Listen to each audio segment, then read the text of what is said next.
Authorities in Thailand say 3 people have been killed in a shooting at a shopping mall in Bangkok. Several others are injured. Authorities say the attacker has been arrested. Hundreds of people were inside the upscale shopping centre at the time of the shooting.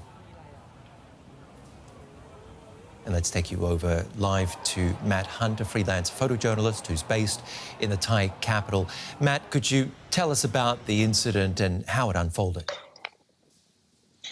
Yeah, so what we know is that today around 4 to 4:30 p.m., the very heavily crowded area of Central Business District in Bangkok, which is where Siam Paragon is located, shots rang out in the middle of the mall, and people immediately began fleeing from the inside of the mall and also posting videos to social media showing that there was chaos inside. And so what also happened shortly thereafter was that the connected train station, which is a part of the public transportation system, was closed, and the gates to the mall were also closed. And during that time, for about an hour, there was an active shooter situation.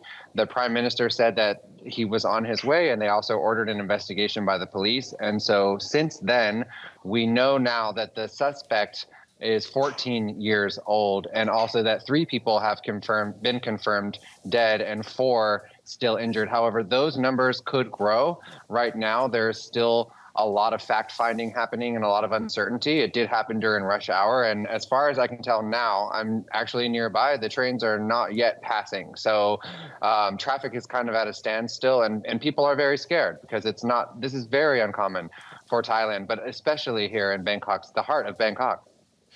Can you tell us more about the situation there when it comes to weapons ownership, how a 14-year-old manages to get hold of a weapon in the first place, and what sort of culture there is when it comes to firearms?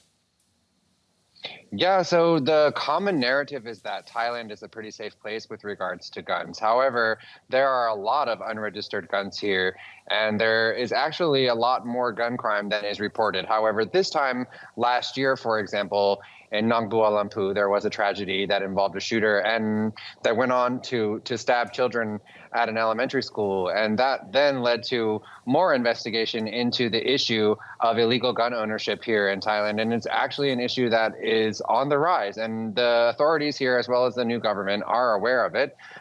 There are also special provisions that allow current and former military and police officers to obtain weapons without having to go through as extensive checks and then perhaps resell those weapons to whomever they like. So how this 14-year-old got the weapon, I have not been able to confirm any details about it. However, I think that the gun issue in Thailand is a lot more rampant than people really realize. However, that said, here in the city where you see these large commercial shopping centers, et cetera, normally they have metal detectors and these types of security systems in place. However, those have kind of been let go since the pandemic era restrictions were lifted, it seems. And so this is still, although there is gun violence here, it is still very uncommon. And this is shocking. People are scared. It's very, very uncommon to see people running out of a shopping mall in the middle of Bangkok. So I think that this will reverberate, and then perhaps there will be another conversation about what we're going to do with gun control now that we have a brand new government. Journalist Matt Hunt there on that breaking news. A gunman opening fire in a shopping mall in Bangkok, that teenage suspect having been arrested since by police, but a number of dead and injured in the incident. Thank you for bringing us up to date.